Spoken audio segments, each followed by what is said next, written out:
আসসালামু আলাইকুম। এখনকার আন্তর্জাতিক সংবাদে আপনাদের সবাইকে স্বাগত জানাচ্ছি। চলুন প্রথমে চলে যাচ্ছি সংবাদ শিরোনামে। চীন ভারতের সীমান্তে 1000 কিলোমিটার পাল্লার ক্ষেপণাস্ত্র মোতায়েন করল ভারত। ইরাকে দূতাবাস বন্ধের হুমকি যুক্তরাষ্ট্রের, বাড়ছে যুদ্ধের আশঙ্কা। জিনজিয়াংয়ে উইঘুর মুসলিমদের উপর সম্পূর্ণ সঠিক কাজটি করা হচ্ছে বলছেন শি জিনপিং। একসঙ্গে 4 সাগরে মহড়া শুরু করেছে চীন। তুর্কি পণ্য বর্জনের ঘোষণা দিতে যাচ্ছে সৌদি আরব। এবং সবশেষে জানিয়ে দেব, ইভাঙ্কাকে ভাইস প্রেসিডেন্ট মনোনয়ন দিতে চেয়েছিলেন ডোনাল্ড ট্রাম্প।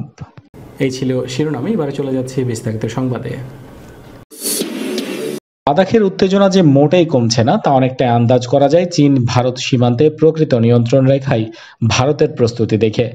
চীনা আগ্রাসনের কথা মাথায় রেখে এরই মধ্যে এলএসি বরাবর T-90, T-72 ট্যাঙ্ক মোতায়েন করেছিল ভারত। এবার চীনা ক্ষেপণাস্ত্রের সঙ্গে পাল্লা দিতে মোতায়েন করা হলো 1000 কিলোমিটার পাল্লার ক্ষেপণাস্ত্র নির্ভয়। ভারতীয় গণমাধ্যম ইন্ডিয়া টুডের প্রতিবেদনে এই তথ্য জানা গেছে। Defence research and development organisation DRDO তৈরি এই ক্ষেপণাস্ত্রের আওতায় চলে আসবে চীনের অনেকটাই অংশ। নিচু কোনো টার্গেটে নিখুঁত নিশানায় আঘাত হানতে পারে ভয়ঙ্কর এই মিসাইল। মাটি থেকে 100 মিটার থেকে 4 কিলোমিটার উচ্চতার মধ্যে যে কোনো লক্ষ্যবস্তুতে নির্ভুল আঘাত হানতে পারে এই ক্ষেপণাস্ত্র। সূত্রের খবর, আপাতত খুব কম সংখ্যায় নির্ভয় মিসাইল এলএসিতে মোতায়েন করা হয়েছে। পরে সংখ্যা আরও বাড়ানো হতে পারে।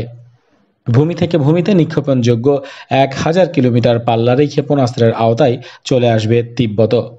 স্যাটেলাইট চিত্র ও বিভিন্ন সূত্রে জানা গেছে, তিব্বতের বিভিন্ন এলাকায় ক্ষেপণাস্ত্র মোতায়েন করেছে চীন। সিকিম, অরুণাচল প্রদেশ, উত্তরাখণ্ড ও লাদাখের কথা মাথায় রেখেই ওইসব ক্ষেপণাস্ত্র মোতায়েন করা হয়েছে। বাগদাদ দূতাবাস বন্ধের হুমকি দেওয়ার সপ্তাহ খানেকের মধ্যে ইরাক থেকে কূটনীতিকদের প্রত্যাহার করে নেওয়ার প্রস্তুতি শুরু করেছে যুক্তরাষ্ট্র। 5000 মার্কিন সেনা উপস্থিত থাকা সত্ত্বেও প্রেসিডেন্ট নির্বাচনের আগে ওয়াশিংটনের এই পদক্ষেপ ইরাকে সামরিক পদক্ষেপের সম্ভাবনাকে জোরালো করছে। ফলে ইরাকের নাগরিকেরা আশঙ্কা করছেন নতুন যুদ্ধের মধ্যে পড়তে যাচ্ছে তাদের দেশ। 2 ইরাকি কর্মকর্তা এবং 2 পশ্চিমা কূটনীতিকের বরাতে সোমবার এসব তথ্য জানিয়েছে ব্রিটিশ বার্তা সংস্থা রয়টার্স। সম্প্রতি বাগদাদের গ্রিন জোনে অবস্থিত মার্কিন দূতাবাস সংলগ্ন এলাকায় রকেট এবং রাস্তার পাশে পুঁতে রাখা বোমা হামলার ঘটনা বেড়েছে। ইরান এবং তেহরান সমর্থিত ইরাকি মিলিশিয়ারা এসব হামলা চালাচ্ছে বলে অভিযোগ করে আসছে যুক্তরাষ্ট্র। হামলা ঠেকাতে না পারলে বাগদাদ দূতাবাস বন্ধের হুমকি দেয় যুক্তরাষ্ট্র। নাম প্রকাশে অনিচ্ছুক ইরাক সরকারের 2 কর্মকর্তা রয়টার্সকে জানান, সপ্তাহখানেক আগে প্রেসিডেন্ট বাহরাম সালিহকে ফোন করে এই হুমকি দেন মার্কিন পররাষ্ট্রমন্ত্রী মাইক পম্পেও। বাগদাদ থেকে কূটনৈতিক কর্মীদের সরিয়ে নিতে গত রবিবার থেকে প্রস্তুতি শুরু করেছে ওয়াশিংটন। ইরাকি নাগরিকদের আশঙ্কা হলো, কূটনীতিকদের সরিয়ে নেওয়ার পর দ্রুত সামরিক পদক্ষেপ জোরালো শুরু করতে পারে যুক্তরাষ্ট্র। কারণ হিসেবে তারা মনে করেন, মার্কিন প্রেসিডেন্ট নির্বাচনের মাত্র কয়েক সপ্তাহ বাকি। ওই নির্বাচনী প্রচারণায় ইরান এবং তার সমর্থিত বাহিনীগুলোর বিরুদ্ধে কঠোর অবস্থান নেওয়ার কথা বলে আসছেন প্রেসিডেন্ট ডোনাল্ড ট্রাম্প। সেই আশঙ্কা থেকেই গত সপ্তাহে ইরাকের জনপ্রিয় শিয়া নেতা মুক্তাদা আল সদর বিবৃতি দিয়ে বিভিন্ন গোষ্ঠীগুলোর প্রতি উত্তেজনা এড়ানোর আহ্বান জানান। কয়েক লাখ ইরাকের নেতৃত্ব দেয়া এই নেতা বলেন, এমন কোনো পদক্ষেপ নেওয়া উচিত হবে না যাতে ইরাক যুদ্ধক্ষেত্রে পরিণত হতে পারে। পশ্চিমা এক কূটনৈতিক রয়টার্সকে বলেন, ইরান কিংবা ইরাক সমর্থিত যোদ্ধাদেরকে ইরাকে দুর্বল করার সুযোগ সীমিত করতে চাইছে না মার্কিন প্রশাসন। বাগদাদ থেকে কূটনৈতিক প্রত্যাহারের পর ইরাকের বিরুদ্ধে যুক্তরাষ্ট্র সামরিক কিংবা অর্থনৈতিক পদক্ষেপ নিতে পারে কিনা জানতে চাইলে ওই কূটনীতিক জোরালো আশঙ্কার কথা জানান।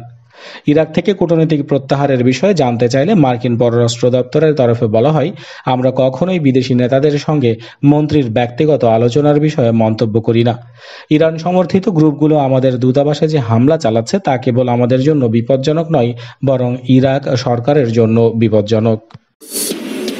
দেশের একেবারে পশ্চিমাঞ্চলীয় প্রদেশ জিনজিয়াংয়ে তার সরকারের গৃহীত নীতি সম্পূর্ণ সঠিক বলে মনে করেন চীনের প্রেসিডেন্ট শি জিনপিং। অথচ প্রদেশটির উইঘুর মুসলিম সহ সংখ্যালঘুদের মানবাধিকার লঙ্ঘন সহ গণহারে অন্তরীণ করে পুনঃশিক্ষা কার্যক্রম নিয়ে আন্তর্জাতিক পরিসরে সমালোচনা দিন দিন বাড়ছেই। চীনের মুসলিম সংখ্যাগরিষ্ঠদের প্রদেশ জিনজিয়াংয়ে 20 লাখ উইঘুর ছাড়াও অন্যান্য সংখ্যালঘু জাতিসত্তার মানুষগুলোকে সাম্প্রতিক কয়েক বছর ধরে বন্দি শিবিরে আটকে রাখা হয়েছে।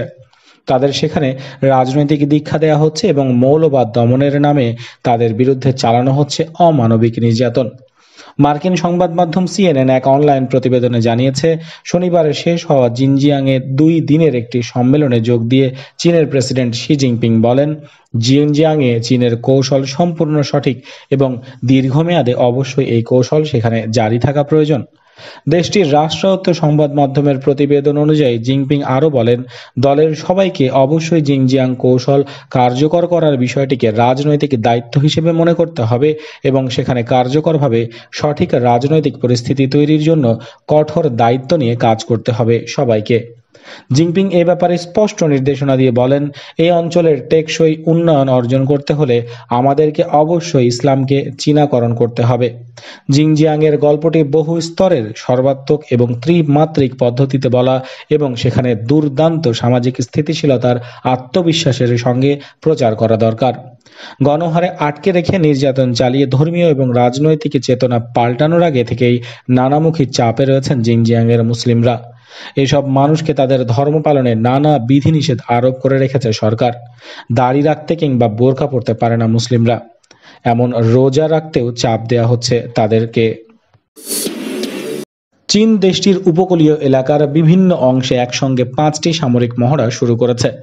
গত 2 মাস ধরে ওই অঞ্চলে উত্তেজনার বৃদ্ধির প্রেক্ষিতে এই নিয়ে দ্বিতীয়বার এই ধরনের মহড়া চালাচ্ছে চীন। বার্তা সংস্থা রয়টার্স সোমবার এক প্রতিবেদনে জানিয়েছে, 2টি মহড়া বিতর্কিত দক্ষিণ চীন সাগরের প্যারাসেল দ্বীপের কাছে অনুষ্ঠিত হচ্ছে। মেরিটাইম সেফটি অ্যাডমিনিস্ট্রেশন তাদের ওয়েবসাইটে নোটিশে জানিয়েছে, এসব মহড়া পূর্ব চীন সাগর এবং বোহাই সাগরে অনুষ্ঠিত হচ্ছে। সংস্থা তাদের আরেকটি নোটিশে জানায়, সোমবার থেকে বুধবার পর্যন্ত পিত সাগরের দক্ষিণাংশে লাইভ ফায়ার মহড়ার ড্রিল অনুষ্ঠিত হবে। এজন্য ওই এলাকায় সব ধরনের জাহাজ প্রবেশের নিষেধাজ্ঞা জারি করেছে তারা। যুদ্ধের জন্য সেনাবাহিনীকে প্রস্তুত করতে চীন প্রায়শই এই ধরনের মহড়ার আয়োজন করে থাকে, তবে একসঙ্গে একাধিক মহড়ার আয়োজন খুবই বিরল একটি ঘটনা। এর আগে গত মাসেও একসঙ্গে 4টি সামরিক মহড়া অনুষ্ঠিত হয়েছিল বলে জানিয়েছে চীনের সামরিক বিশেষজ্ঞরা। তাইওয়ান, করোনা ভাইরাস মহামারী, বাণিজ্য এবং মানবাধিকার সহ বিভিন্ন ইস্যুতে সাম্প্রতিক মাসগুলোতে যুক্তরাষ্ট্রের সঙ্গে বিবাদে জড়িয়ে পড়েছে চীন। এমতাবস্থায় সম্প্রতি বেশ কয়েকবার সাগরে সামরিক মহড়া চালিয়েছে চীন। রোববার মার্কিন পররাষ্ট্র মন্ত্রণালয় এক বিবৃতিতে জানিয়েছে, দক্ষিণ চীন সাগরে স্পার্টলি দ্বীপে বিতর্কিত আউটপোস্টে বেপরোয়া এবং উস্কানিমূলক সামরিকরণের চেষ্টা চালাচ্ছে চীন। চীনের ক্ষমতাসীন কমিউনিস্ট পার্টি তাদের কথা বা প্রতিশ্রুতির প্রতি শ্রদ্ধাশীল নয় বলেও উল্লেখ করা হয়েছে ওই বিবৃতিতে। সৌদি আরব আনুষ্ঠানিকভাবে তুরস্কের পণ্য বর্জনের ঘোষণা দিতে যাচ্ছে। গত কয়েক মাস ধরে অঘোষিতভাবে সৌদি ব্যবসায়ীদের উপর তুর্কি পণ্য বর্জনের ব্যাপারে চাপ সৃষ্টির পর এখন আনুষ্ঠানিকভাবে এই পদক্ষেপ নিতে যাচ্ছে রিয়াদ। তুরস্কের সংবাদ মাধ্যম জমহুরিয়াত এই ঘটনাকে গোপন অবরোধ বলে মন্তব্য করেছে। তুরস্কের স্থানীয় সংবাদ মাধ্যমের খবরে বলা হয়েছে, সৌদি আরবের এই নিষেধাজ্ঞা সংকটাপন্ন তুর্কি অর্থনীতির জন্য সমস্যার কারণ হয়ে দাঁড়াবে। তুরস্কের একজন ব্যবসায়ীর উদ্ধৃতি দিয়ে জমহুরিয়াত পত্রিকার প্রতিবেদনে উল্লেখ করা হয়েছে, সৌদি ব্যবসায়ীরা বলছেন, আমরা তুর্কি পণ্যে অভ্যস্ত হয়ে গিয়েছিলাম, আমাদের ক্রেতারা তুর্কি পণ্যে সন্তুষ্ট, অথচ এখন কোনো মতেই তারা আর তুরস্কের পণ্য কিনতে পারবেন না। সেক্ষেত্রে আপনারা তৃতীয় কোনো দেশে এসব পণ্য পাঠিয়ে দিন। জুলাই মাসে মিডল ইস্ট এক প্রতিবেদনে উল্লেখ করেছিল, তুরস্ক থেকে তাজা ফলমূল এবং শাকসবজি বহন করা ট্রাকগুলোকে সীমান্ত পার হতে বাধা দিয়েছে সৌদি আরব। তুরস্কের দুনিয়া পত্রিকা জানিয়েছে, সৌদি সরকারি কর্মকর্তারা স্থানীয় ব্যবসায়ীদের তুরস্কের সঙ্গে বাণিজ্যিক লেনদেন বন্ধ করার নির্দেশনা দিয়েছে। জমহুরিয়াত পত্রিকা জানায়, সৌদি আরব সরকারিভাবে এই পণ্য বর্জনের ঘোষণা দিতে পারে না বিশ্ব বাণিজ্য সংস্থার নিষেধাজ্ঞার কারণে। যদিও এই সপ্তাহে বর্জনের ঘোষণা দিতে রিয়াদের পক্ষ থেকে চাপ রয়েছে, তবে সৌদি আরব সরকারিভাবে এই ঘোষণা দিলে তুরস্ক বিশ্ব বাণিজ্য সংস্থার কাছে ক্ষতিপূরণের জন্য অভিযোগ দাখিল করবে।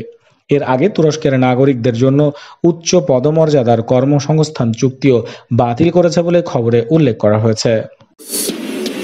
2016 সালের প্রেসিডেন্ট নির্বাচনে নিজের মেয়ে ইভাঙ্কা ট্রাম্পকে ভাইস প্রেসিডেন্ট হিসেবে মনোনয়ন দিতে চেয়েছিলেন ডোনাল্ড ট্রাম্প। ট্রাম্পের প্রচারণা টিমের সাবেক ডেপুটি রিক গেটসের প্রকাশিত বই উইকড গেমের বরাত দিতে সোমবার ওয়াশিংটন পোস্ট এই কথা জানিয়েছে।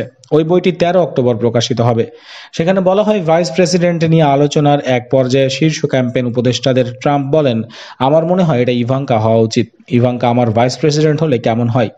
মার্কিন প্রেসিডেন্ট বলেন, সে প্রাণচঞ্চল, স্মার্ট, সুন্দরী এবং মানুষজন তাকে ভালোবাসবে।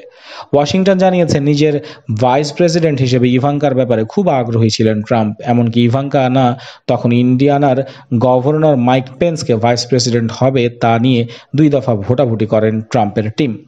তবে এমন আইডিয়া ভালো হবে না বলে বাবাকে জানান ইভাঙ্কা। এরপর অনেকটা বাধ্য হয়ে পেন্সকে বেছে নেন ট্রাম্প।